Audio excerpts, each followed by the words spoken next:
જય સ્વામિનારાયણ. રવિવારની સવાર રવિભાઈ સાથે રવિભાઈ ઉપસ્થિત થઈ ગયા. વિડીયોની શરૂઆત કરતા પહેલા આપણો પરિવાર આર્થિક રીતે સુખી, સ્વસ્થ અને સંપન્ન બની રહે એ બદલ ભગવાન સ્વામિનારાયણ ચરણોમાં પ્રાર્થના. વિષય બહુ અદભુત છે. મ્યુચ્યુઅલ ફંડ ક્યારેય ન વેચતા. બહુ મોટી રકમ બની જશે ભવિષ્યની. આજે ખૂબ મહત્વના વિષય પર વાત કરવાની છે. મ્યુચ્યુઅલ ફંડ ક્યારેય વેચવું ન જોઈએ.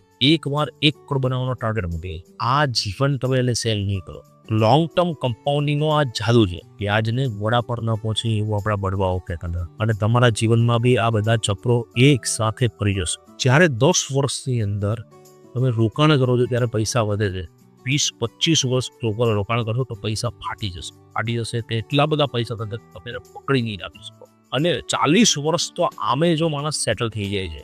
જો તમે વેચવાના જ હોય તો 40 વર્ષ પછી તમે ખુદ વિચારજો કે વેચવાનું નહીં. ઘણા લોકો કહે છે પરીક્ષા થવાય એ બાબત એટલે કે બધા વાપરો.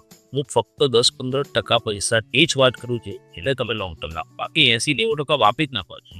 આર્થિક જિંદગી તમારી સેટ થઈ જશે. ચક્રવૃદ્ધિ વ્યાજ એ દુનિયાની 8મી અજાયબી છે. આવું વોરેન બફેટ કહે છે. રવિ પટેલ. બીજું, માર્કેટ ડાઉન હોય અથવા તો ડાઉન થતું હોય ત્યારે લોકો સૌથી મોટી ભૂલ શું કરે? વેચવાની. કઈ ખબર છે? ડરવાની જરૂર નથી. ડરીને બહાર નીકળી જઈને બધું તમારી પાસે આવી જશે તો તમે એનું કરશો શું? પણ સૌથી મોટો ફાયદો શું છે કે જ્યારે માર્કેટ નીચે જાય ત્યારે એને બી નીચે જાય છે. તમારી પાસે ઈડ વધારે આવે. માર્કેટ ઉપર જાય ત્યારે એને બી બધે યુનિટ ઓછા આવે.